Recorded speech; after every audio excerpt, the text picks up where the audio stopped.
Welcome back, everyone. Let's go and take a look at the Samsung Galaxy S10 and compare it against the Samsung Galaxy S21 FE and see which one you should pick up. Now, I will definitely tell you, if you have the money, go for the Galaxy S21 FE.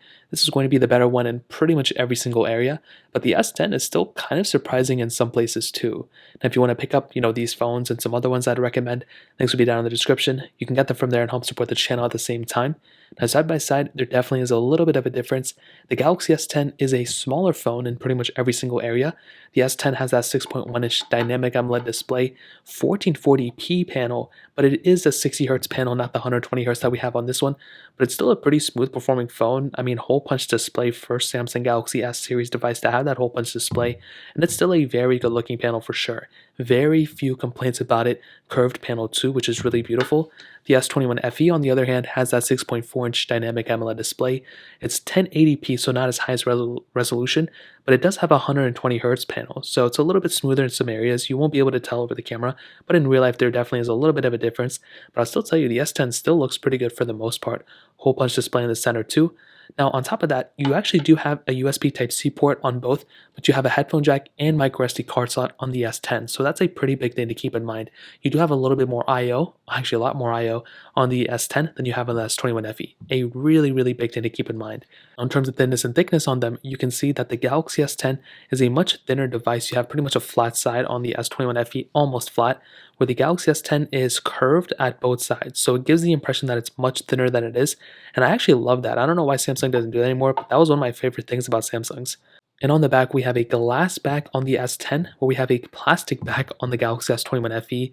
The triple camera setups on both are kind of the same, although it protrudes a little bit more on the S21 FE than on the S10. Wireless charging and reverse wireless charging on both phones as well. And honestly, that pretty much covers it up on the outside. There really isn't too much else different between them.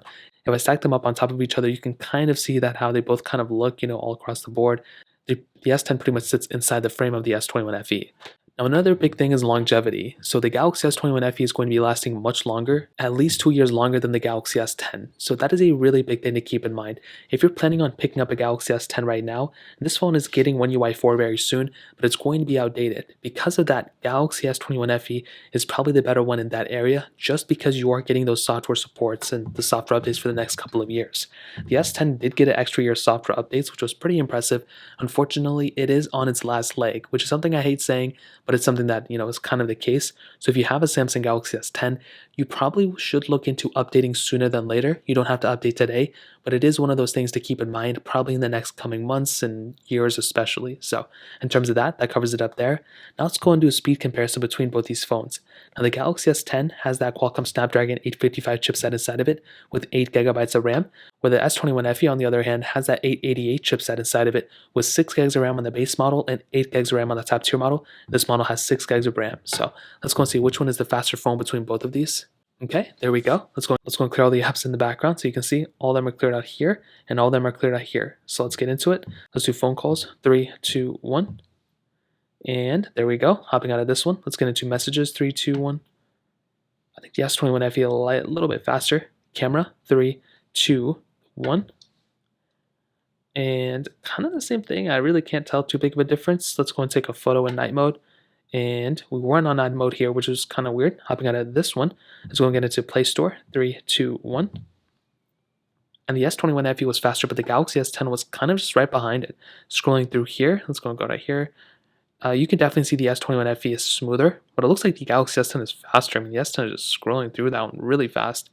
Going through between these applications, if we go and scroll past to the beginning one, for some reason the S10 is not allowing me to do it, which is very weird. Hopping out of that one, let's go and get the Galaxy Store. 3, 2, 1. And again, I do think the Galaxy S10 is probably the slower one there. Now let's go and get into some of these third-party applications that I have a lot of on both phones. Let's get into Temple Run 2, 3, 2. Let's go into Twitter. 3, 2, 1. And the Galaxy S10 was actually a little bit faster there. That was pretty surprising. Snapchat. 3, 2, 1. Galaxy S21 FE was the faster one there. Let's get into Fruit Ninja. 3, 2, 1. I'm hoping we don't have any issues here, but knowing me, there's probably going to be some issue that comes up.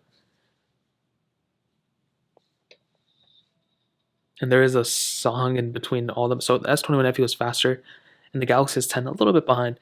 Really not that big of a difference here, but still something to note. Let's go hop into the next one, which is Quizlet. 3, 2, 1.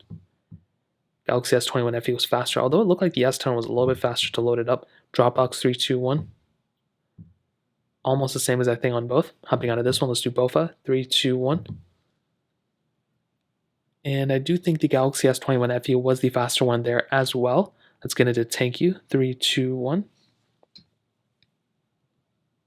And the S21 FE again is a faster one here. Getting into some gameplay. Let's see if there's a difference. And kind of get into the same thing. There's not really that big of a difference here. Hopping out of this one, let's do Snake First Blocks. 3, 2, 1. And you can see the S21 FE was slightly faster there as well. So getting into some gameplay here again, let's see if there's any glitches between them. And you guys will be able to tell over the camera if there is any, and I'm not really seeing any here. So let's hop out of this one. Let's end it off with Facebook. 3, 2, 1. And the S21 FE again is the faster one here. So I'm kind of seeing that overall the S21 FE is the faster one when it comes down to it, which is really good.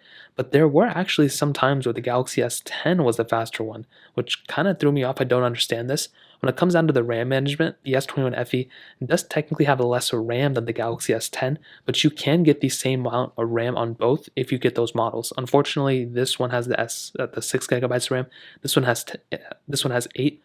So that pretty much covers it up in the speed department. Now let's go and hit on the cameras. Now on the back, we have triple camera setups on both, wide, ultra wide, and telephoto lenses on both of these cameras. So definitely keep that in mind. They have the same type of setup, 4K 60 on the back and the front of both of these phones. So a lot of similarities there. Now with something like the Galaxy S10's camera, I'm going to tell you, even when it first came out, it was very beautiful, and still, especially now in 2022, it is still a very good camera. Unfortunately, zooming in and zooming out is still kind of weird and choppy on all these phones, but it's still a very good camera. You have a lot of capability. You have portrait mode, you have portrait video as well, which is really cool. You have a ton of features without a doubt. And under more, you can see we have a ton of options too.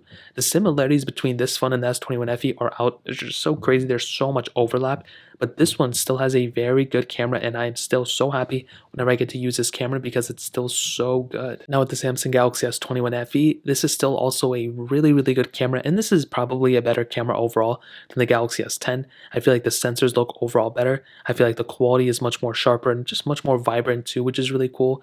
And you still have all the same similarities as the S10. You have portrait mode, single take, you have a lot of capability, and under more, you do have a lot of the similarity. I think there's more features on this camera though, but I would say both are very good, but this is probably the better one when it comes down to it. You have the same capability between both, but because of the future of the S21 FE, I think there's going to be more cameras features added over time. So I'll definitely say this one is probably the better one, but the S10's camera is very close as well. And to be completely honest, when it comes down to both of these, there is a lot of overlap, but I do think the Samsung Galaxy S21 FE is the overall better one. It has, a better battery life, longer future ahead of it, faster phone. The only things it really kind of, dips down on is probably the back, which is plastic, RAM, which is less on the base model here than it is for the mid-tier or the only model, the S10. And I think those are the main things I can think of. But the Galaxy S10 has a lot of things up its sleeve too. I mean, it has better build quality, especially with the glass back. The cameras are still very good. There's more RAM on this phone technically than the S21 FE. You also are getting the headphone jack and the micro SD card slot on the Galaxy S10 as well, which is super crazy. People tend to forget that. But this one has that type of capability, which is super crazy to me. It's still a pretty fast phone. It's still very powerful. It just so happens that it's going to be outdated with software within the next year. So it makes more sense to buy this phone, but this is still a very capable phone for sure. So in terms of that covers it up there. If you guys have any other questions or anything, let me know in the comment section below. Hit the like button, that'll mean so much, but definitely hit that subscribe button. More importantly than everything else, I love every single one of you guys. Hopefully I'll catch you guys in the next video. Peace out till then.